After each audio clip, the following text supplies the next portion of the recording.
That's just a full-on tree floating in the water. I guess we're going for it. I'm gonna lose my shoes. For real. Like seriously, I'm gonna lose my shoes.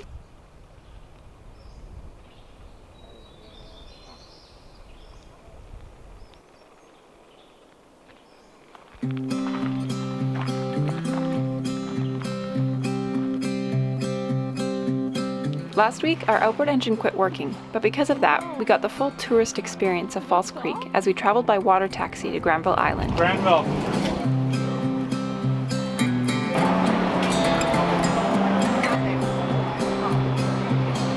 How is it? We pulled up anchor and set our sights for Port Graves on Gambier Island, where we challenged ourselves on a hike to Lost Lake. It was a most spectacular welcome from our first destination along the Sunshine Coast. So we're just getting ready to leave Port Graves here. We had a good couple days here. Last night was a little rolly, about 3 a.m., but it's actually pretty nice and empty. And we're gonna head today to Smuggler's Cove. So it's about a 6-hour, it'll probably be about a 6-hour motor. We might be able to sail once we get out into the strait a little bit, but I have my doubts. So today's a little cloudier, a little chillier, so should be nice. It's not raining. This weather is looking all too familiar.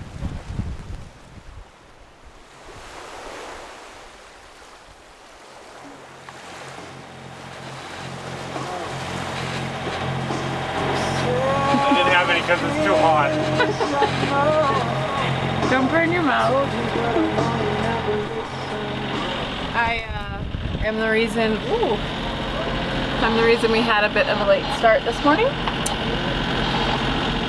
So, anyways, I'm just making coffee now that we're underway. And Lyndon has a hot chocolate because he likes hot chocolate and he doesn't like coffee.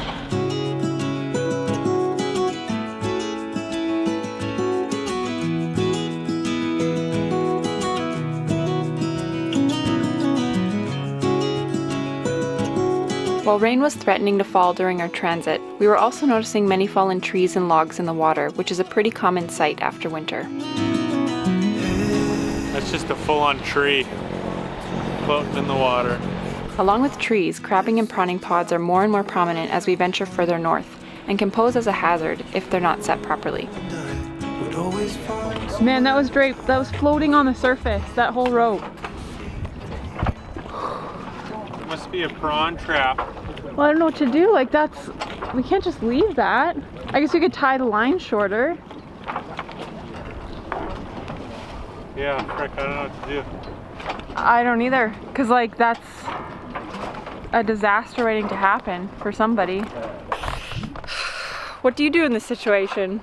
That's like the line floats too, right? Yeah. That was just like strung right across, and we just about picked it up. We ran over it. Lyndon cut the engine right before it would have gone into our prop. That would have been a disaster. I don't know what to do. Yeah, I gotta make sure we're not... Most pods are easily avoided. This one was unfortunately and wrongly set with a floating line that was far too long and was still at the surface at least 100 feet from where the marker was.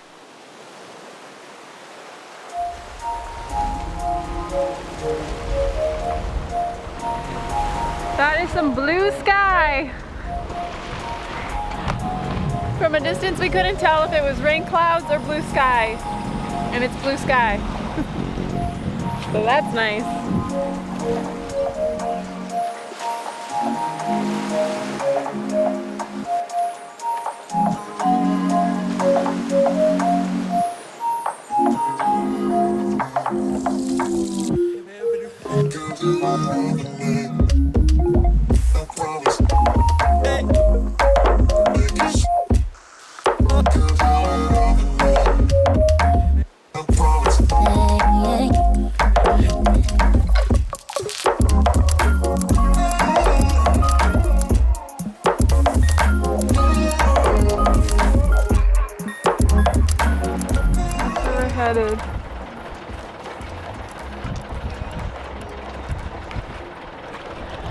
There is an extremely narrow entrance into this anchorage.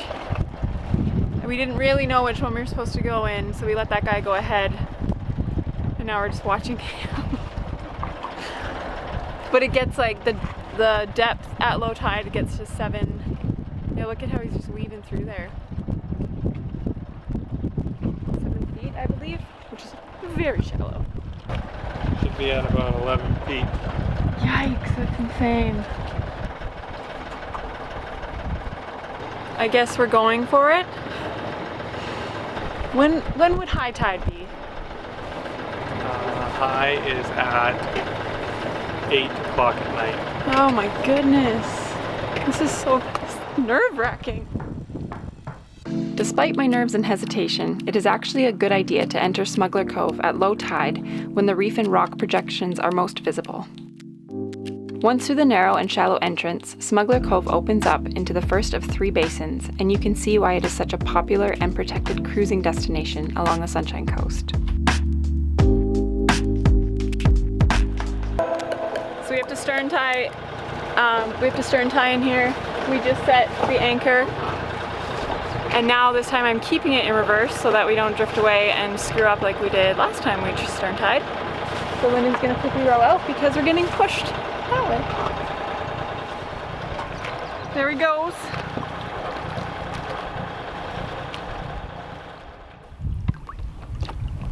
Were you frustrated? No? Oh, I thought I heard you swear. No? Oh. Maybe like, oh my goodness, what have just listened to?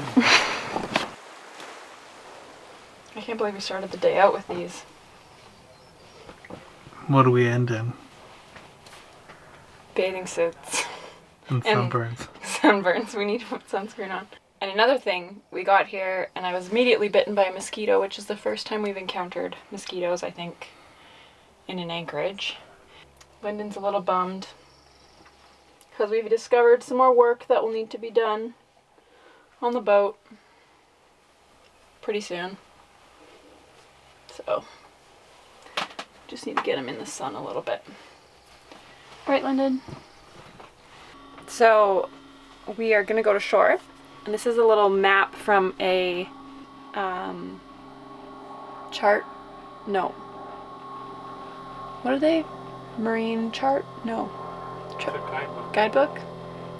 Salish Sea Guidebook. And it looks super cool in here. I will show you. So this is it. We anchored in here. We're gonna paddle over to here, which, I mean, we can't even see any of this from outside, so we'll go over here. There's a bunch of trails along here. We're excited to check it out. Apparently this is one of the most popular anchorages on the Sunshine Coast, according to this guidebook. We're excited to be here, and I'm excited to go to shore. Just not very excited about the mosquitoes. Okay, let's sunscreen up. We got to go. Tried to find it. Oh, for real? I did. Okay, I'll go get it. Something we use every day.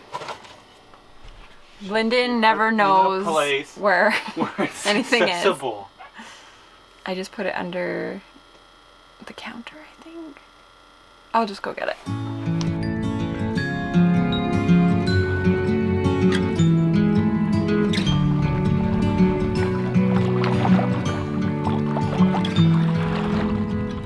So this is so cool, just because you don't know that there's like a little inlet until you're just right, you can just see the opening.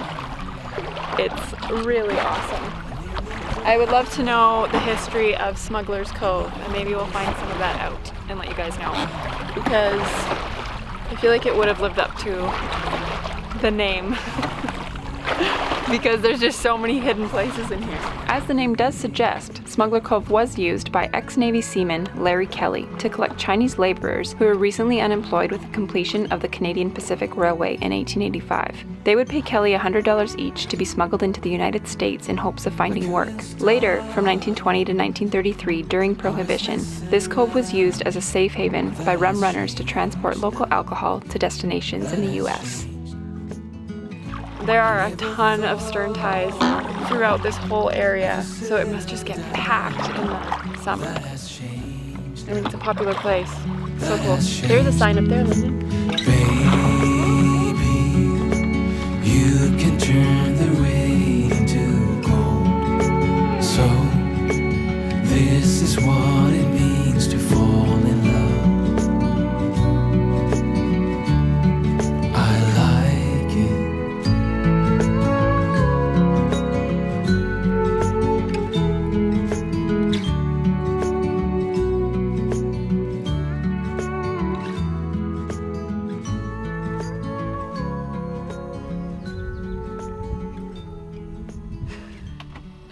Today we were planning on leaving to Pender Harbor, and by the time we got around to it, we checked the depth and it's dropped where we anchored by 6 feet, which means that the little channel that we came in on is way too shallow for us to leave. It's not too shallow, it's just even more narrow, so why risk?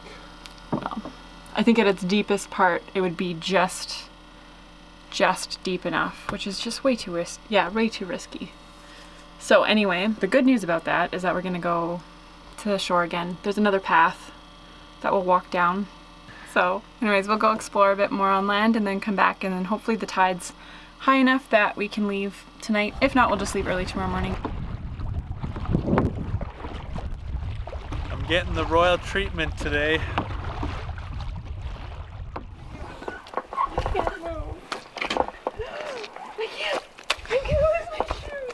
For real, like seriously, I'm gonna lose my shoes. Pull me up closer to shore. Lyndon, come on. Oh, oh my goodness. It's stuck. I can't get my foot up. This is so stupid. Oh. So much for not getting my feet wet. You're gonna have to walk in it. I don't know what else to say unless you go that way. Okay, coming out. That is gross.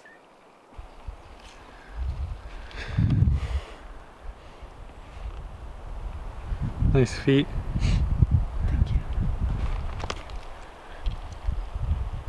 I guess you really did get treated today.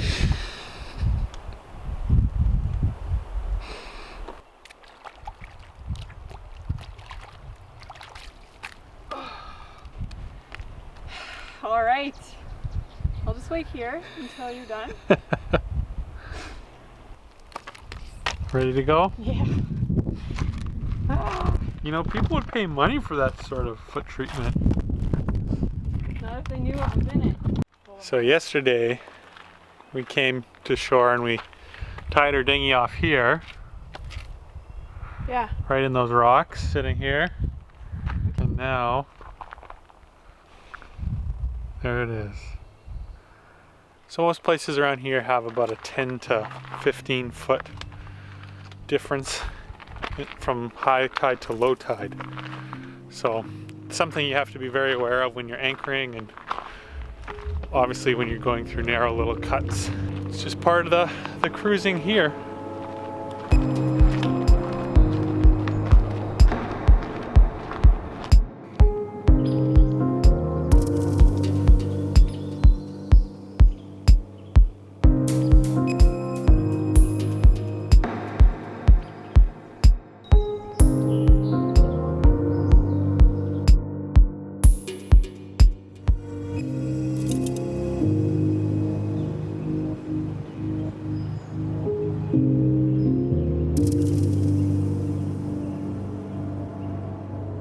It's so different going this way down the path versus the other way. But as beautiful as it is, I think we all can agree where the mosquito issue is coming from. Is coming from here.